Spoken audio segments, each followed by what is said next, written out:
The broadcast is now starting. All attendees are in listen-only mode. Hey everybody, welcome and thank you for joining us this evening. This is Christine Ray. I am the president of CSP International Staging Business Training Academy. And tonight we are bringing you a great presentation called Increase Your Revenues by Adding Vacant Staging to Your Business. And it's going to be presented by Liz Connolly. And I'm just checking technology-wise. Are you there, Liz? I am here. Good evening, everyone. God, that second there where you didn't speak, I was freaking out. So I just wanted to give the participants a little housekeeping, homework, or whatever. So first of all, it is live, both with Liz and myself, and I will be moderating any questions that you have. So familiarize yourself with the little chat pane. And if you have any questions, that would be where you write, and I will be able to see that happen right away. What else do I have to tell you? There are 2 handouts in the handouts section. So if you would like to have those 2 articles, you are free to have them just as a bonus for being here tonight. One of those articles, Totally Transformed, is an article that featured Liz and her business partner, Courtney, and a fabulous home that they staged just at the beginning of the year. And then the other one is just really good information to unlock your success. Okay, over to you, Liz. I'd like you to tell them just a little bit about you before we get started with the evening. I'm so happy about this. Oh my God, could you have found a better picture of me?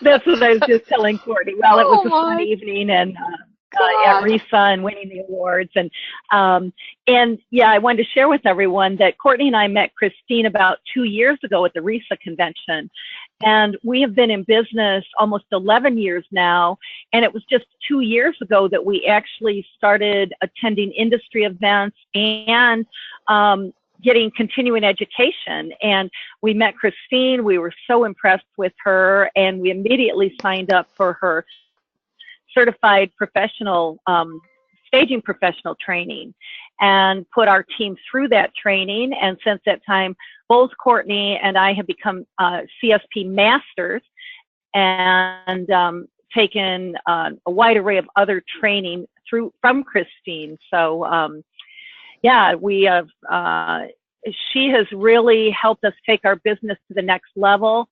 And we've had the question, people ask, well, you've been doing this almost 11 years. Why are you taking training at this point? And 2 reasons. You're never too old to learn. Learning is growing and getting other points of view from other parts of the industry. The class that we took with Christine, it basically paid for itself within the first month. So I just can't stress broadening your horizons in home staging with the various training that's available through CSP. Well, thank you for that. I really appreciate it. I know that you guys are very successful in terms of vacant staging, and that's what everybody here is really excited to learn, because I know between you and Courtney, you've staged over $1 billion of real estate, and you are, what was it, in the top 5? You're ranked in the top 5 companies in North America. Yes, we have been 2 years running, and we actually have staged over 3,000 vacant properties since we started the company. We do anywhere from 2 to 3 projects a day. And I'll tell you, I just only wish that training of this nature would have been available when we started the business, or if we would have been aware of even the staging industry and all of the resources that are available, we would have been profitable so much sooner. We would have avoided so many mistakes. And that's what we hope to help you with and share with you through this program, is how to start your vacant business out on the right foot, becoming profitable as quickly as possible, and enjoying the ride along the way. Key things. Great. Well, you take it away. I'm going to mute myself, and I'll pop in if there's a question that anybody needs answered, or if anybody's having any questions or difficulties. So over to you. All right, sounds good. Okay, everybody. We are going to cover a lot of different areas this evening, and I'm glad that this question is on the first slide. What does it mean in terms of inventory commitment? And that's one of the main questions that several of you who are on here tonight had written in advance. And I just want to address that right now because I know that is something so many people are interested in. Having your own inventory can really just broaden your horizons. As a vacant stager, it gives you much more flexibility. You're not having to weigh down rental resources. It gives you so many more choices. You can make the selections. You're not limited by those rental company choices. And you can create your own look that's your niche for your marketplace. And once it's paid for, it's pure profit. So it is a big commitment up front, and you don't have to do it the way I did it. Honestly, I started the company, my daughter and I did, with $5,000. I quit my full-time job. We went right into vacant staging. We had $5,000 and, you know, just kind of put it out there. I was fortunate enough to have a background in the home building industry. I had been in home building here in St. Louis for about 7 years prior to starting the business. And the reason I started the vacant home staging business was when I was working for the home builder in 2006, after a very brisk market for the past maybe 5 to 6 years, in 2006, the economy and the home building industry began to slow down and actually come to a screeching halt. At that point, we were sitting with several inventory properties and trying to figure out creative ways on how to move that inventory. So when we were brainstorming, we said, well, listen, people are coming out every weekend to look at our display homes, the decorated displays. And every time we ask people, well, what brings you out today? They're like, oh, we're just here to look at the decorating. So we thought, why not put some quote unquote decorating in our inventory homes? And at that point, started doing some research and came up with the term home staging. So I just had learned the term home staging back in 2006. So at that point, we had 1 or 2 staging companies in town. One was larger. They had been around for about 15 years at that time. I hired them to stage some properties, was not really thrilled with the end result, and thought, with the market the way it is right now, I think there's an opportunity here. So I left my position and started INhance Home Staging.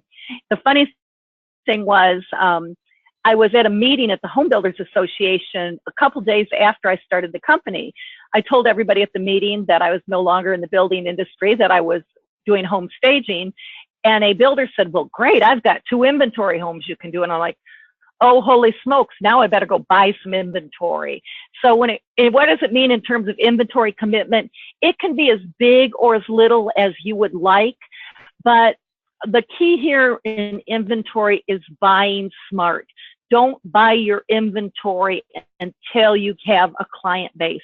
And that's one of the key things that we are going to be addressing in the full webinar that we'll be doing October 18th and 19th for your certification program. We're going to delve into what makes the most sense when it comes to inventory, because I know that is a big question most of you have.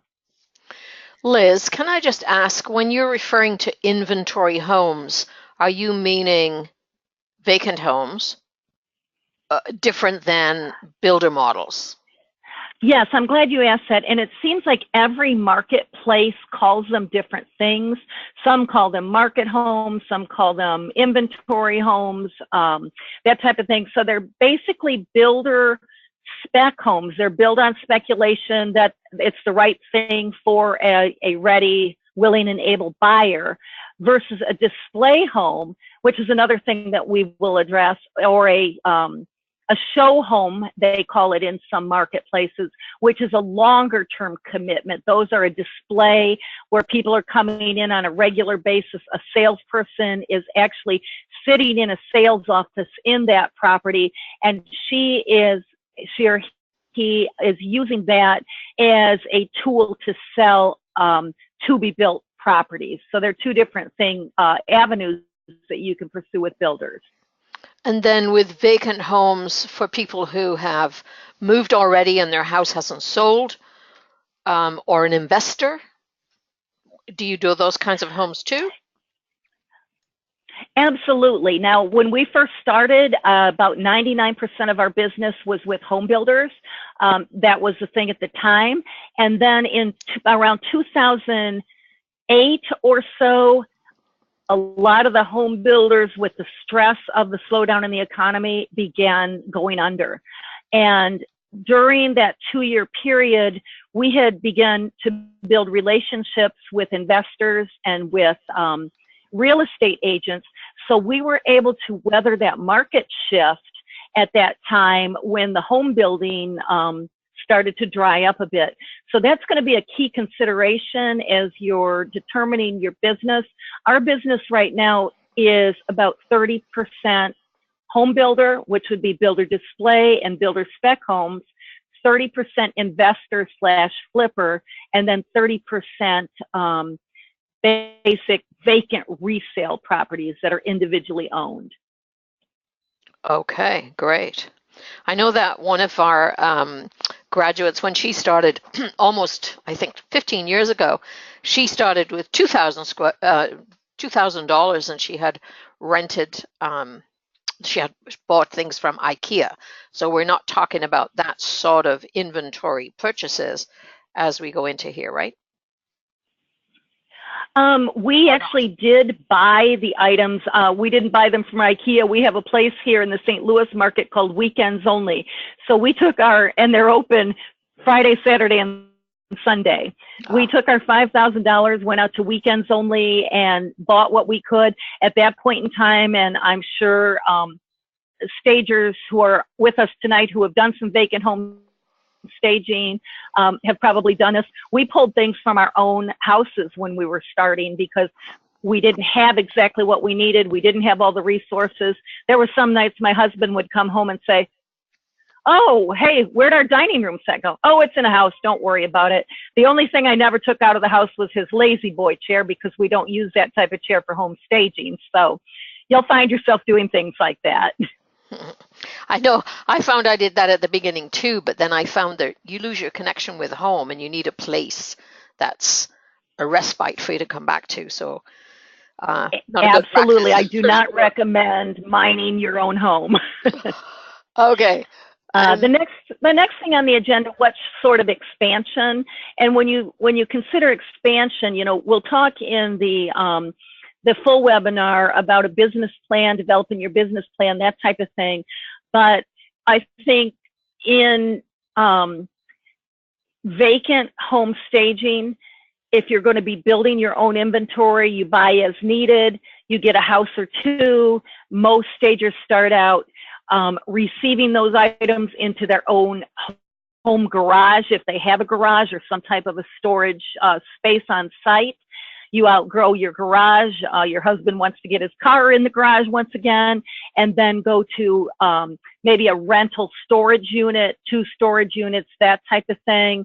And then the next step is moving into a leased or purchased warehouse space. So it's just how big do you want to be with this? So one of the things that we will address in the full program is, does it make more sense to rent your own inventory or to purchase the inventory? And we'll answer some of those questions as we move forward this evening.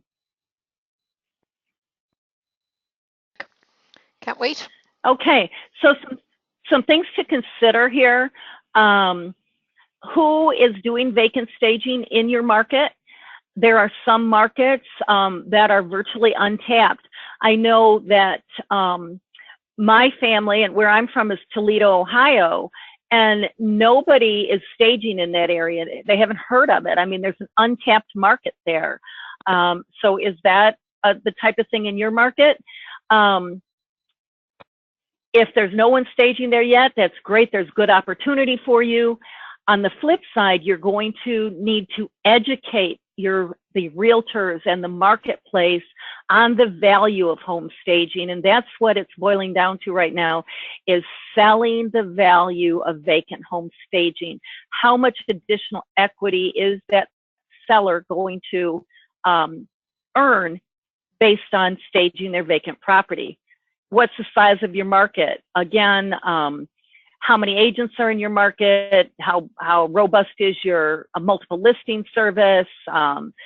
That type of thing. I strongly recommend anybody who's in vacant or occupied staging to get involved with their local board of realtors. That's your connection to the industry. Unique features. So stagers that are in your marketplace, what are they offering? What unique things can you bring to the market if there are already several stagers in your marketplace? As I mentioned early on, there were very few stagers in our market when we started, 2 or 3. Now I would say there were probably 40 people offering vacant home staging in the St. Louis marketplace. So there are more stagers joining the market or entering the market every day. The sad thing about that is many of these stagers have not had the benefit of the education that you folks are going to be having. They're going in based on the fact that people have said, oh, well, you do nice decorating. I like the way you decorate your house. You ought to get into staging. In fact, I saw a couple of gals who just entered the market, staging market recently in St. Louis. The 2 gals were carrying a sofa up 3 flights of stairs by themselves in a retirement community building, and they happened to hit the fire extinguisher or the fire sprinkler system at the top of the stairs as they were trying to drag this sofa up.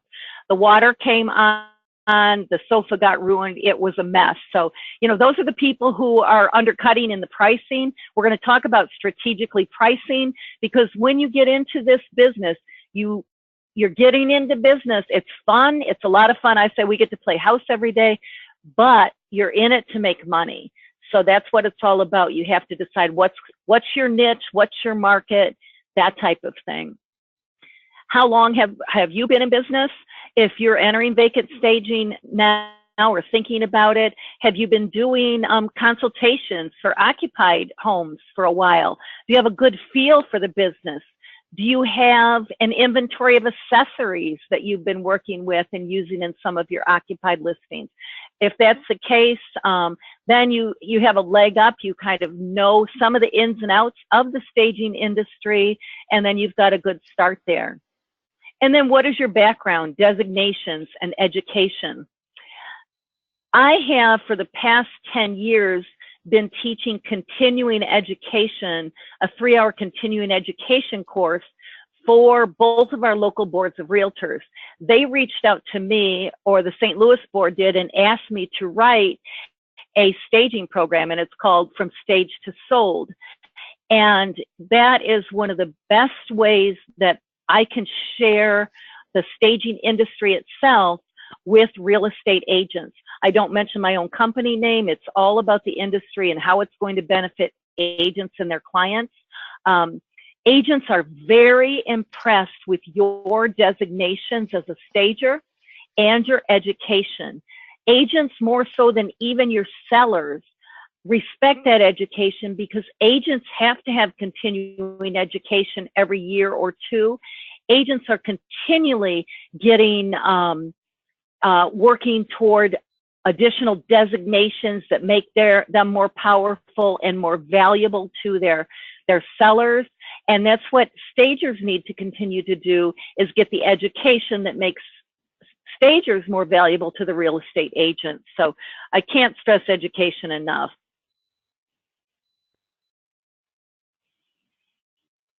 Okay, why do you want to add vacant vacant staging to your business. So you need to think about that. Vacant staging can bring a lot more revenue into your business. I always say with occupied staging, if you're just doing consultations, you only have so much time available in a day or in a week. So you can only make a certain amount of revenue based on the time you have.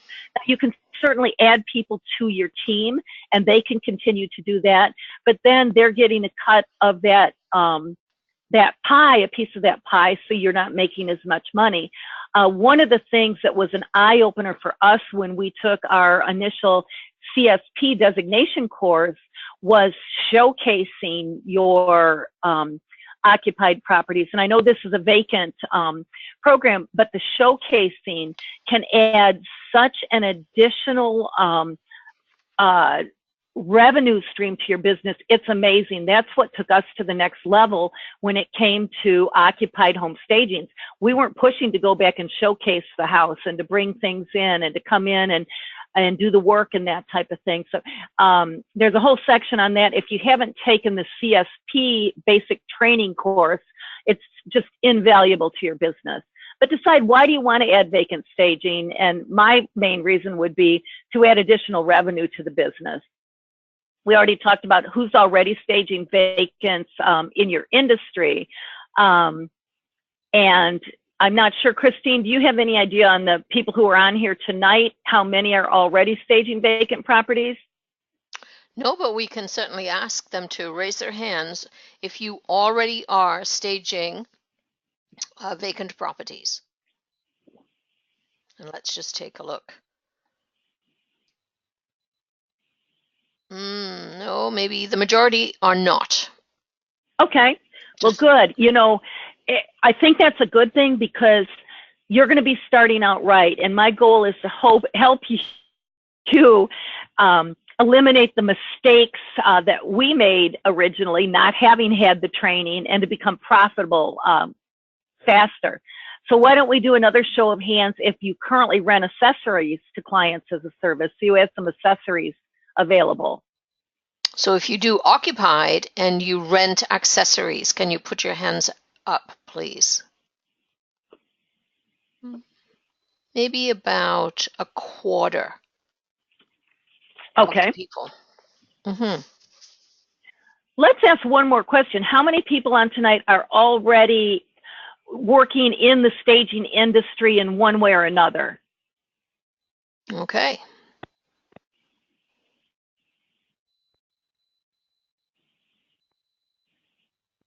About half. Okay. All right, good. Well, we have a really nice mix here this evening, so that's wonderful. And if you're just considering getting into the business, it is a wonderful business, and I don't see it going away anytime soon. It's just getting stronger. Staging has become the norm, and it's because of the education that's happening out there with the various continuing education that's offered to agents around the country. RESA has a very strong continuing ed program for agents, and many stagers are RESA instructors. So the key to this whole program is, we want to get you out on the right start so you're here for the long haul. And you really need to think it through, because once you start investing in furnishings, there's basically no going back.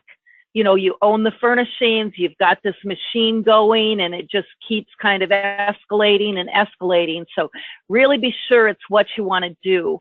And what we're going to do through this program is kind of dissect all the different areas of the business, what it takes to build a lasting, thriving staging business, because it takes more than you think about. When I started the business 11 years ago, I never thought I'd be sitting here in a 7,000 square foot warehouse, 1,100 square foot office, paying monthly water bills, utility bills, $500 a month for air conditioning, those types of things that you don't think about as you're building the business. So this one's serving others. I really love about the business, because what you find is your furniture is going to get damaged as time goes on because you're moving it in and out so often. That's a given. Your furnishings are going to go out of style or begin to look a little bit dated. Now, through this certification program, we're going to talk about how to make choices, furnishing and accessory choices that will be longer lasting, provide versatility, and serve you longer. But if you, as you get furnishings that you're no longer using in your business, you can donate them to various charities. Once a year, we do 2 or 3 houses for Rebuilding St. Louis Together. It gets us out in the community. It gives the whole staging industry a good name, and it's just really a good feeling. So you can use that furniture just beyond your business. And it can provide you the life of your dreams. Our business, we started with just my daughter and myself, and Christine thinks this is crazy, but I did not take a salary the first 10 years. So everything went back into the business, and we own over $2 million of furnishings and accessories. My daughter, she's my business partner. My son-in-law is our operations manager. They both enjoy a very good salary with retirement benefits. We have also a logistics manager who's paid very well, and a staging team. And, you know, it really does provide the life of our dreams. And we're fortunate that my granddaughter's school is about 5 minutes from our office warehouse complex.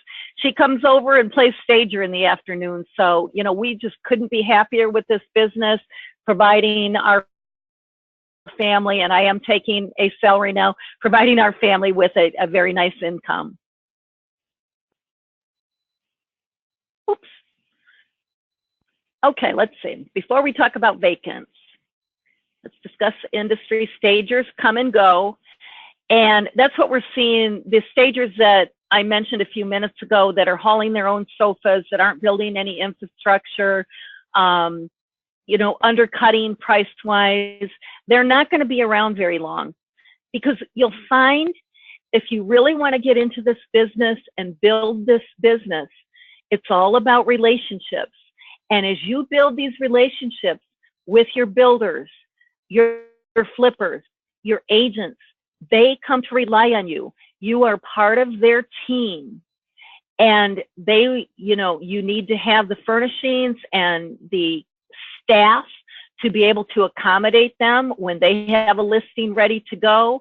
You can't tell them, well, I'm not going to have any furniture back for a month, because you'll lose that business. And that's what I see happen with many stagers who start.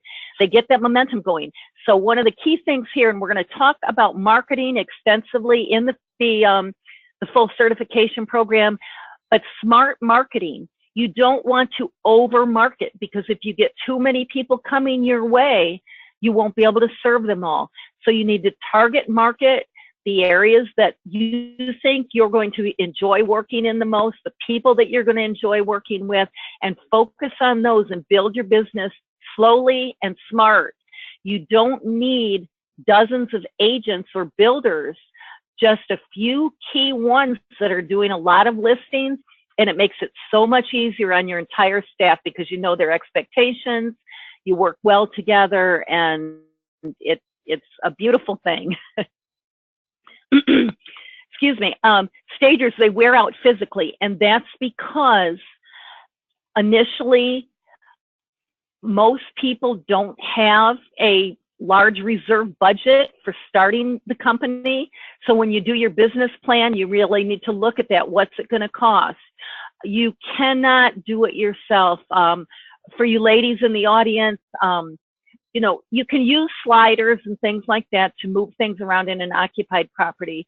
But on a vacant property, you're going to be bringing the furniture in, or, you know, into the house. So you need some guys, and there are lots of different ways you can go about getting help in this way. You do not have to have them on your payroll.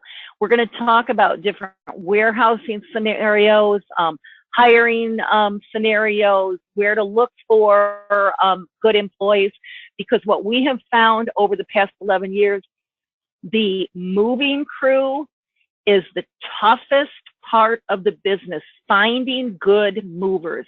Moving is a very physically demanding job, even for, you know, muscular guys. It can wear on them, and especially if you're in a climate where you have these hot summers like we do, we have 95 degrees and 95% humidity, snowy winters, that type of thing. So not only do the stagers wear out physically, you will if you're trying to move your own furniture, but your movers will as well. So we're going to talk about how to find good movers. Wearing out mentally, I think that can happen for a couple of reasons. One is, and I think this happens to many small business owners, you can't turn yourself off. You go to bed and then your mind starts spinning and you're thinking about the business.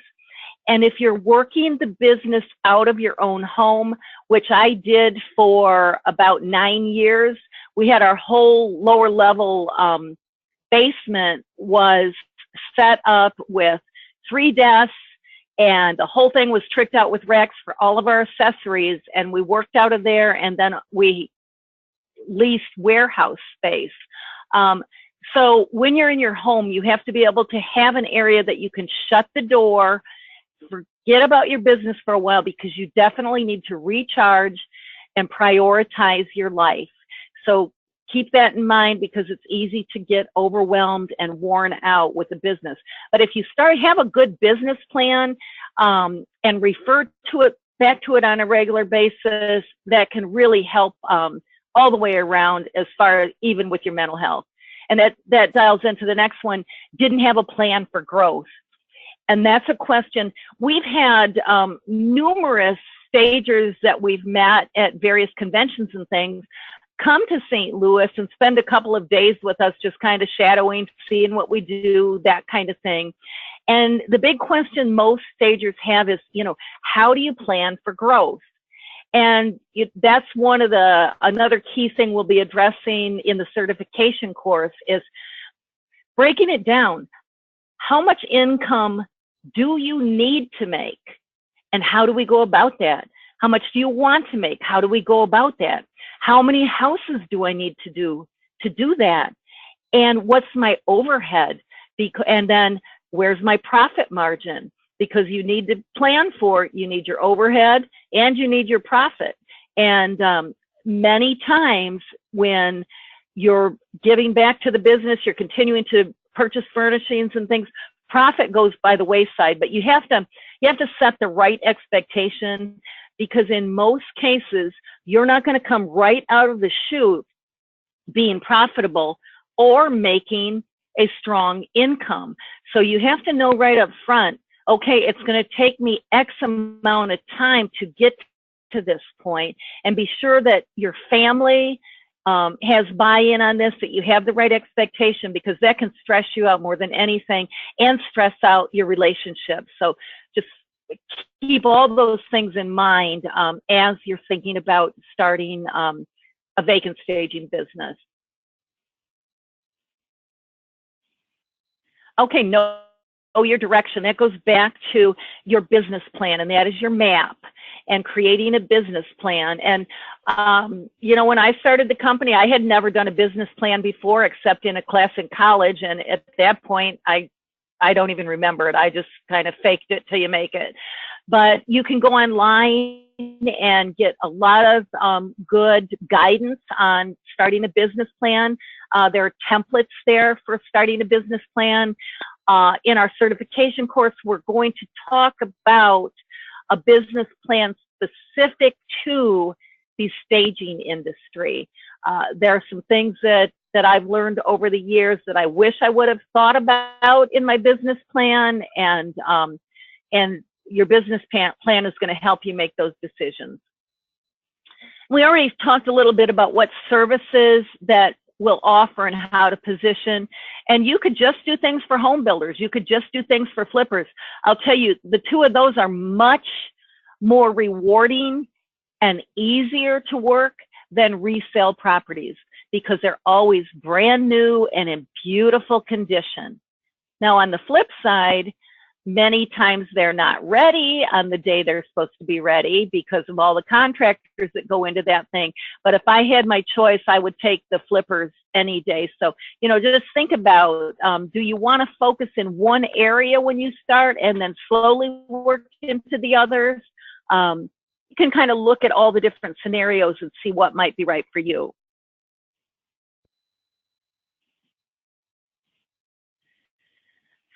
Okay, I'm sure the stagers that I've met over the years have come from a wide array of backgrounds.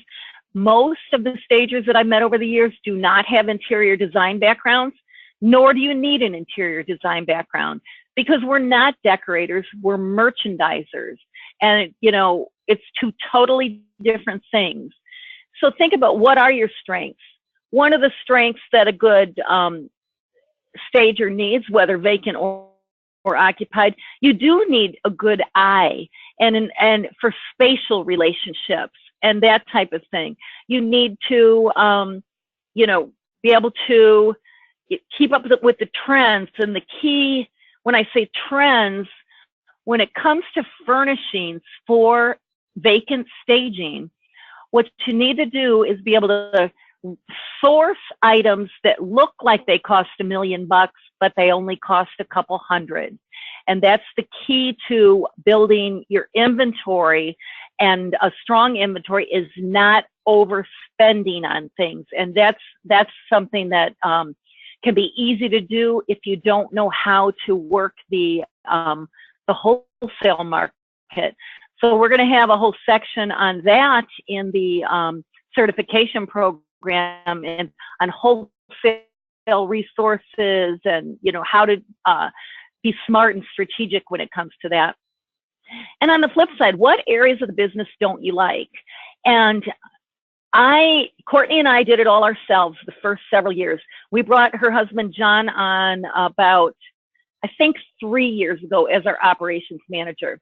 So he handles all of the incoming phone calls, and he's great at it.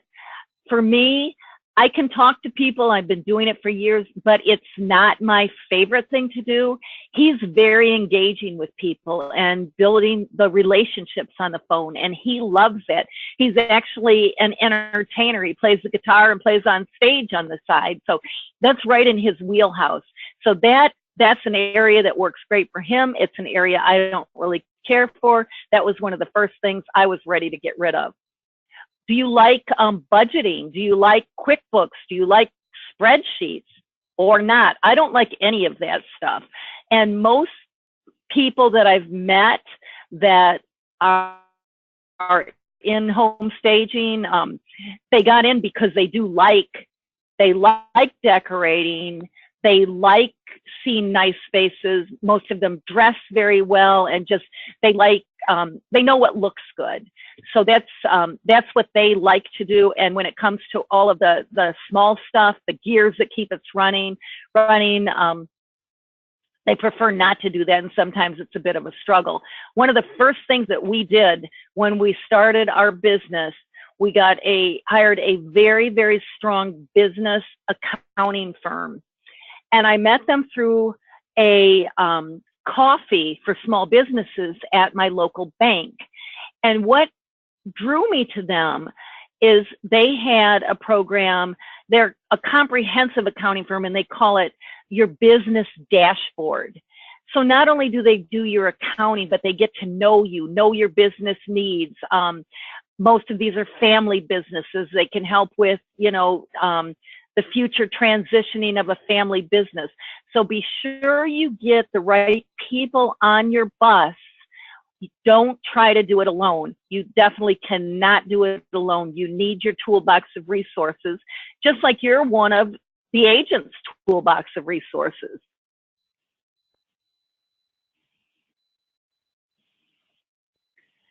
And your role will change and shift. And most of us got into it because we like the actual physical aspect of pulling the houses together and seeing these beautiful rooms come together. I'm lucky if I stage 6 homes a year now. Generally, I'm only there if it's a very, very large builder display, multi-million-dollar huge home where we need 4 of us ladies there doing the staging work. Courtney is very rarely on site at homes, maybe once every 2 weeks now. So we have a lead stager and 2 other stagers. Generally, we have 2 stagers at a job, a lead and 1 other person. And it's going to be hard to let go as your role shifts. And we're going to talk about that as well when we get into the certification program, because you have to be prepared for that and to let go. And, you know, I still look at pictures today and say, why'd she put that tray like that? Or I thought she should have put this there. But then step back and look at it. Would anybody else notice that that tray was not the way I wanted it? So you just have to, your role is going to become the role as the leader and helping your team grow. And you have to be able to be prepared for that if you do want to take your business to the 7-figure level.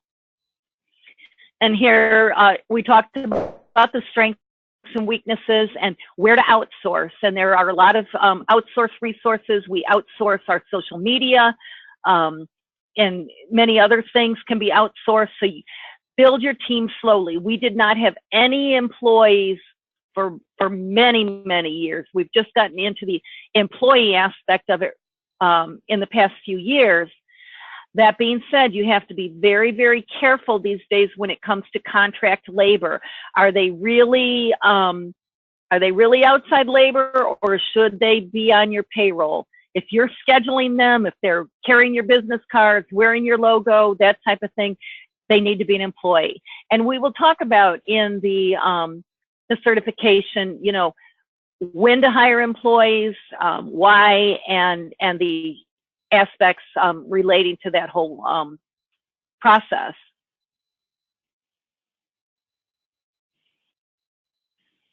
All right, we've talked about taking care of you physically. Very important. I've dropped headboards on my foot before and broken my foot in staging, things like that.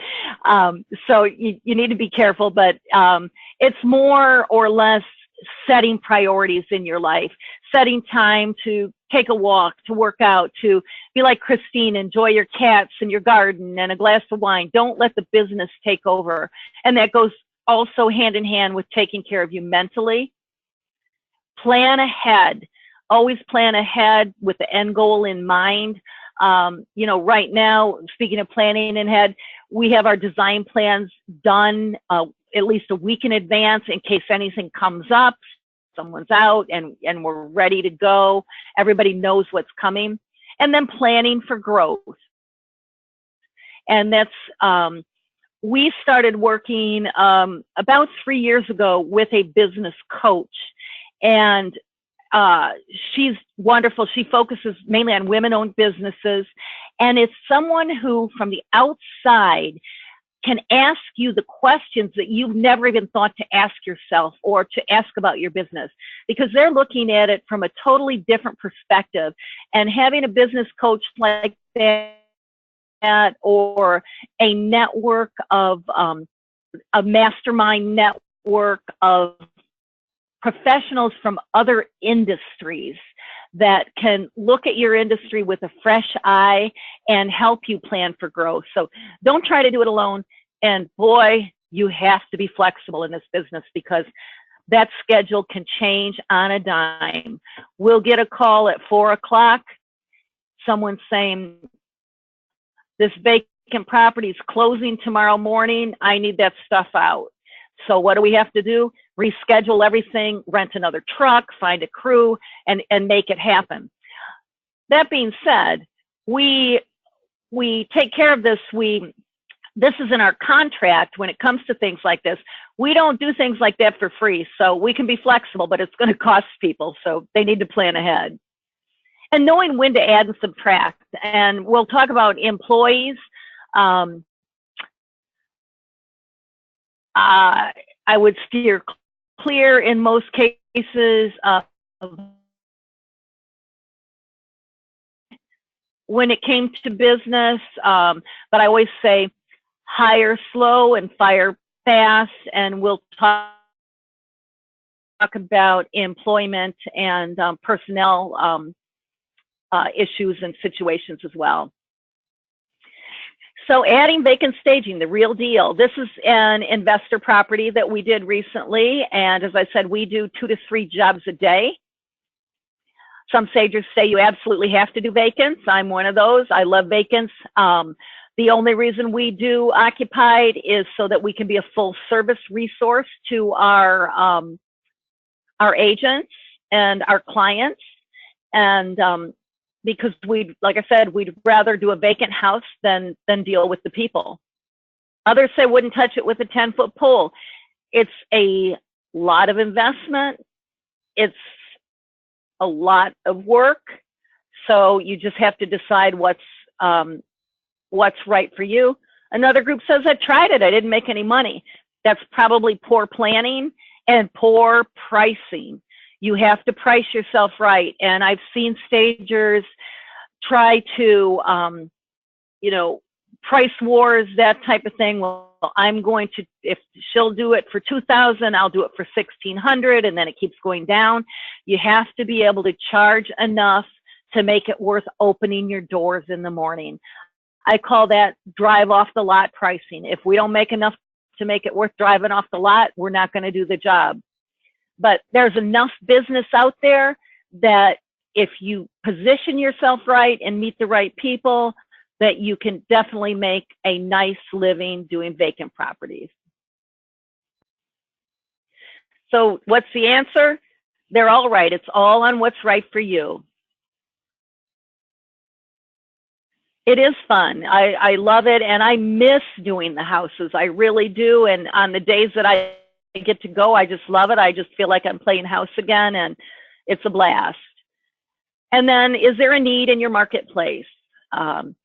And speaking of that, I have seen posts on some of the various staging sites and in talking to other industry professionals. Many of the markets around the country this past year have been extremely hot markets and are still very hot markets. And you'll get the pushback from agents or sellers saying, well, it's a hot market. Why should I stage? Things are selling. And they are selling. But what we have seen and how we're educating our agents and our sellers, if you take and if you stage that property and don't let anyone see it prior to it going on the market, don't put a coming soon sign in there, you have pent up demand. You're generally going to get multiple offers and sell it for significantly over list price. So can they sell it without staging? Absolutely, in a hot market. I see it all the time. But if you want to make the highest amount of equity on your property you possibly can, staging that vacant property or your occupied property, it's the way to go. So there's always a need. It's another revenue stream, that's for sure. It'll be your strongest revenue stream. Makes you, as I said, for our company, it's a one-stop shop for real estate agents. Because if you're just doing occupieds right now, there are vacant staging companies like mine who can do it all for an agent. And it's all about relationships. And it makes it easier if they just have one resource that they're using for their staging. So and it's great. What are you meaning by a one-stop shop, where you're doing the renovations and the flooring and? Well, you're doing the occupied consultations and the showcasings for the occupied. You're doing the vacant staging. You're doing the selections for either flippers, builders, rehab clients when it comes to, like you just said, Christine, the flooring, the lighting, the paint, the space planning, that type of thing. So yeah, they look at you as one resource.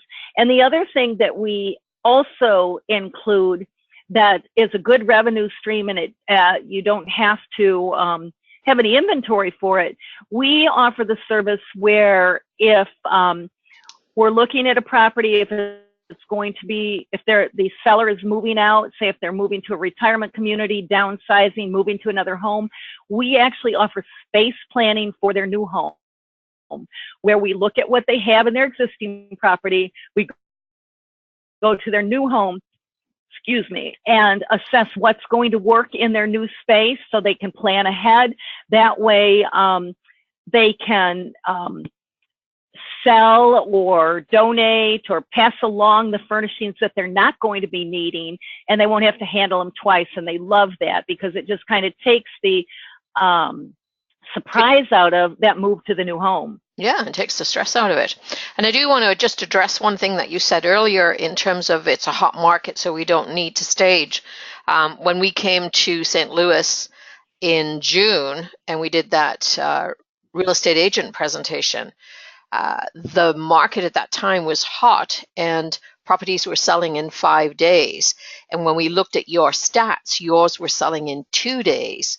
But the key thing was that they were making anywhere between 10 and 15% more than they were listed for. And that was your key differentiator in your marketplace. Absolutely. And we just did a program for agents today, and that was one of the things that we pointed out because it really makes a difference. So, you know, we stress no coming soon sign. And as you say in your CSP training, Christine, the CSP sign, or the coming soon sign lets people know, hey, there might be a problem in here that's trying to be covered up. So that's another reason not to have the coming soon sign. For sure. Okay, a new group of clients, as we mentioned, you know, you'll be able to work with builders and investors and a whole new group of clients. Another very strong revenue stream for us right now is providing rental furnishings for retirement community units. So, for example, we have a couple of buildings where they have 3 different levels of types of units in the building. So they stage 1 on each floor. And then, so we go in, we do the staging, and then the furnishing. When that unit sells, it gets moved to another and that type of thing. That can be very lucrative because you're not having to bring furniture from the warehouse every time. You're just bringing in your movers and maybe 1 gal and moving it to another unit and, you know, charging a significant amount. We do a bit of a reduction since maybe a $500 reduction or something since we're not having to actually travel with the inventory and pull the inventory, but it's another really growing area of the business right now, our retirement communities. And like I said, having a broader base helps when markets change or correct. If we would have only been with home builders back in 2008, 2009, we would have been dead in the water. And we did have a couple of homeowners go bankrupt. We got burned, and that was early on in our first 2-3 years of business. We had one default on $21,000, one on $14,000, and you never recoup that, but you just keep moving forward. You cannot sit back and boo-hoo, I lost this. You just have to say, okay, this is the cost of doing business, and move forward. But having that broad base of the various elements, like I said, we're about 30, builder, investor, and resale, and that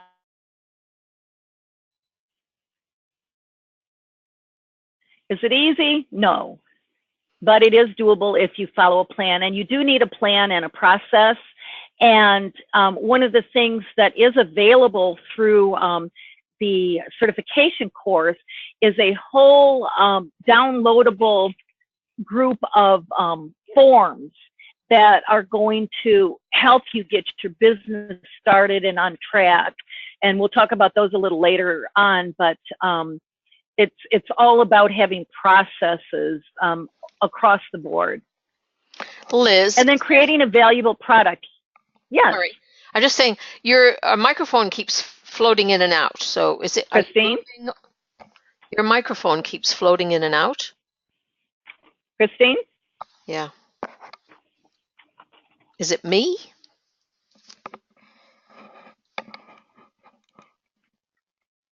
Go ahead. I'm floating in and out. Yes. Can you hear me? Yep, we're good. Okay. Just giving you a time check. It's 5 to 7, so we might be going over a little bit. Okay, here we go.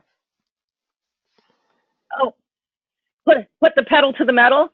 Well, no, I still want you to do a really Okay. fabulous job for everybody, but I'm just letting everybody know we will continue Okay. through, because I know you've got We've some talked fabulous about most of this already, but transportation, how to get the stuff. And that's one thing, you definitely have to have access. Hello? Keep talking. No. Okay, you keep cutting out. So you're definitely gonna need access to a truck in one way or another, and there are a lot of different scenarios that you can look at for that. Can I make money? As I said, yes, you can, but you need to do it smart. If so, how much? You know, as much as you're willing to invest into it. And what we're going to show you is how to figure out, okay, if I've invested this much in this house full of furniture, how fast is it going to turn? Now, right now, we're in a house maybe 41 days max, because we leave the things in the house. And this is another question that someone asked, how long do you leave things in? We leave things in through inspection and finance contingency, as long as they've had purchased that much staging time. So some times we're moving out just a day or two before, because it's kind of a tenuous deal. But yeah, you can definitely make money if you do it smart. Like it says, if you already rent accessories, if you have accessories, most of us who've been in the business, we know home goods well, 5 shopping carts to home goods. And now inventory management, that's a key thing in keeping track, not only for your sanity and pulling your design plans, but for tax purposes. So inventory management is going to be something that's a key that you're going to be needing to address as you build your business. Pickup and delivery, that's your truck, and storage. What scenario, what option are you going to do for storage? And rental sources, I know many stagers use Court. Court is available in our marketplace. So that's an avenue that you can look at. You could start there and see if that works for you. The thing that we found with Court, their minimum rental currently is 3 months. Most homeowners don't want to do 3 months now because the market is so hot. Talked about don't let your business run you. How much are you willing to invest each month, quarter, et cetera, in new stock? As I said early on, if you want to grow the business, you're going to need to be setting aside a significant amount to plow back into the business to buy the furniture. But you can do it in a smart way. And that's one of the things I'll share with you is how to do it smarter, because we just kept buying. And boy, if I knew then what I know now, we would have been profitable so much sooner. So it says always buying can eat up your revenues, but you have to have enough to service your clients as well. So there's a fine line there. What will you own? All these pictures you're seeing here today, this is all furniture and accessories that we own, and some of the looks that we're putting into houses. So as you can see, the right scale of area rugs, scale of furnishings, all that type of thing. You have to have enough bandwidth to be able to service the various types of houses that you're going to be doing in your marketplace. But we'll talk about planning. How much will you add each year? And that goes back to how quickly will your inventory turn? How many houses are you going to be able to do with that inventory in 1 year? How many houses of furniture do you need to own to make the revenue that you want to make? I love having complete creative control, and that's a nice thing with our clients. You know, our contract says that we have full creative license. They have no input, no buy-in when it comes to the vacant. We're the professionals. We're going to make your house look outstanding. It might not be to your taste, but we're going to do the job to get the house sold because we have the training and the knowledge in that area to be able to do that. Okay, eggs in one basket. And, you know, this kind of contradicts some of the things that we said earlier, but, you know, you can have a mix between market segments like we do, but you could certainly choose to do high-end homes. There are luxury stagers out there, and that's mainly what they work on. But just keep your pulse on the market. Read the business journal. Stay involved in, you know, what's going on in the marketplace, in the economy, in the world and things. And, you know, just be sure, you know, that the luxury market's not getting ready to tank in your area. Hopefully you like shopping because you're going to be doing a lot of it. The marketing, you know, there again, is that your niche, or do you need to hire someone? Are you a relationship builder? It's a good thing. If you're not a relationship builder, you need someone on your team who is, because it is all about relationships.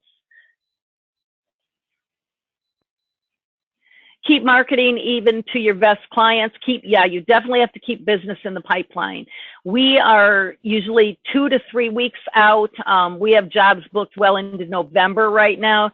So you just want to keep that pipeline going.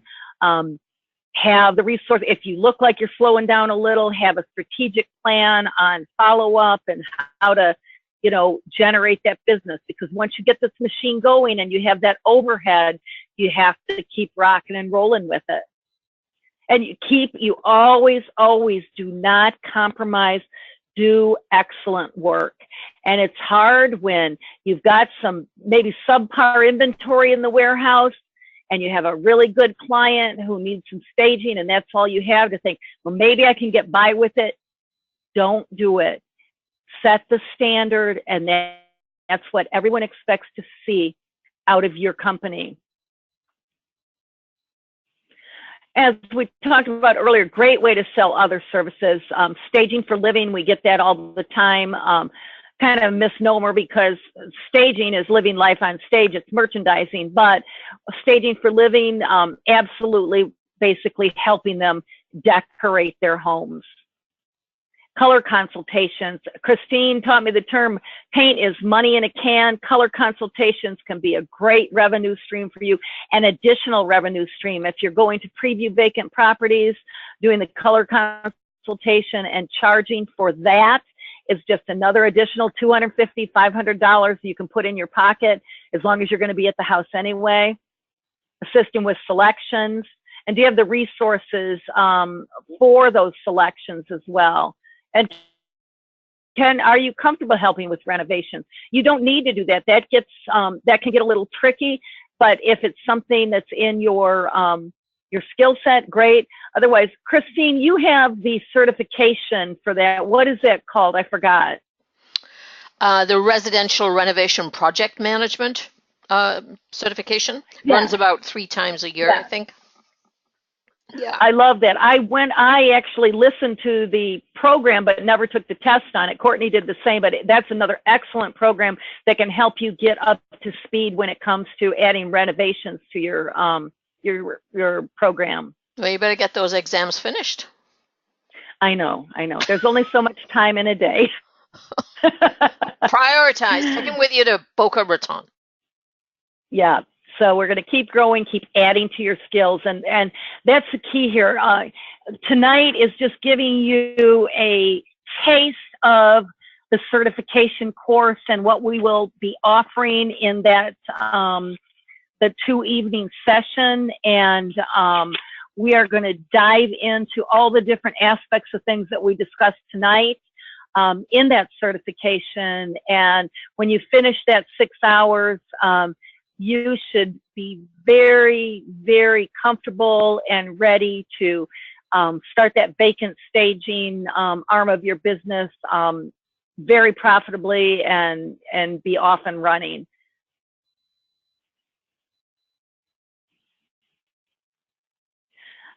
Okay, Christine, do you want to talk a little bit about the certification course? Well, as we've said, you are going to be the trainer on that and bringing all your wealth of experience to the marketplace. And it's going to run 2 evenings, October 18th and 19th. It's going to start at 6 p.m. Eastern Standard Time. Isn't that not Central? You have Central on there. Oh, okay, Eastern, okay. Yeah, Eastern. I just noticed that. Okay, we will change Okay. to Eastern Standard So 6 Time. p.m. And there are 2 3-hour sessions you're doing? Yes. 2 3-hour sessions. And then we'll record it and you will get the forms that Liz was discussing. We have a couple of bonus opportunities for you too. There's some forms that she's going to refer to in the training for taking things on the truck and taking accessories out of the house and checklists that will help you be more efficient, which come with the training program. But we're also offering a bonus for anybody who registers as a result of listening to the webinar. It's $4.99 if you are a graduate of the CSP program. It's $4.49. But you will also get bonus forms. Our key when we're teaching is that you are building a business, not creating a job.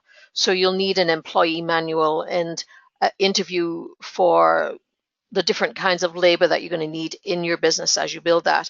And we're also providing the CSP, magazine, full year subscription to that for people who register for the Vacant Staging Specialist designation. I think the key throughout everything that you've said tonight is that this is a very lucrative business. You do need to know what you're doing. I find that, when we come into the CSP program, it's about building the business. It's about sales, getting your ducks in a row, but also building in profitability from your first job. And so many first-time stagers will take on a vacant property without any clue on where to go and how to manage it, how to plan it. And like you're saying, hauling a sofa up 3 flights of stairs is the last thing you want to be doing on any time of thing. And I mean, really, what's exciting about this business, when you and I have been in it for as long as we have, 15 years is a long time. It's still like the Wild West out there. And I like to think when you have certification, it's like having a sheriff in town. You'll have all of the security and safety nets that you need so that you won't skin your knees and that you won't lose money and you're not going to be carrying that sofa 3 floors up. I don't know whether you know, but internationally, the need for staging and the awareness of staging is growing. We have listeners tonight from Australia, from the Czech Republic, from Japan, and from Switzerland. And we're getting a lot of European interest where people will fly to North America to take the training. I know the lady that came from the Czech Republic flew to Florida last year, and she's the only staging specialist in the Czech Republic, and she's doing amazing work. And so she's going to be expanding her business, building her furniture, which is why she's wanting to, her inventory, I should say, because, she has been flipping and doing some work in the builder model role. And she's just wondering, how can she expand? So it's pretty exciting. And I think that for the listeners, if you're wondering, should you get into the staging business and should you specifically get into vacant, I would definitely say don't do it without certification. And I would forecast within 3 to 5 years from now, there is going to be such a need for this business for these business operators to, the way I see it anyway, there will not be enough stagers to meet that demand. And as you said earlier, you don't need 100 clients. You need a steady stream, and you need to market to them and take care of them. But you do have to have all of your strong foundation, just like when you build a house. You can't just put pretty stuff in there and hope it's not going to blow away when the wind blows strong. So it's an online program, but Liz is definitely live, and she'll be able to answer any and all questions as you're going along. So it's very interactive. So if you have any questions this evening, any more questions than we've already asked, feel free to type them in there. Anybody got any questions? I mean, it was a pretty comprehensive presentation, gotta say. Very good. Can you put your hand up? Yeah, no. No, people are saying it was great. They're thanking you for your time. We really appreciate it. So tell me this then, from those of you who are still on the line, is anybody interested in taking that program that Liz will be leading on the 18th, right? It starts on the 18th.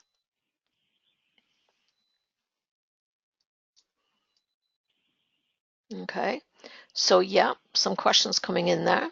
Yes, very interested. Great. So yes, there's still quite a few people. So those of you who are still, 1 foot on the ground, can you give us some idea of what your thoughts are after taking this hour? Is it what you wanted? This is the first time that we've sort of run this teaser program because we had so many questions coming in from an admin perspective. We wanted to be sure that you had them ahead of the time. Helen, it's so good to see you.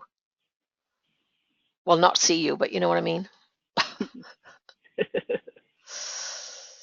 Good. Nope. Just information. Just people wanted taking things to clarify things. Great. Well, if you have any questions at all, if it occurs to you as your day rolls out, feel free in sending me an email, and I'll clarify things for you. Liz, you're going off on vacation this weekend, so I know that you're having a rest. That's good. Great. So priorities. Yeah. Sophie, you can send that question directly to me, and I'll be more than happy to help you on that one. So my email is Christine, Christine, @stagingtraining.com. And we look forward to seeing you in one of our programs. So bye for now, and thank you. Thanks, Liz. Appreciate it. Thank you. Everybody have a good evening. Happy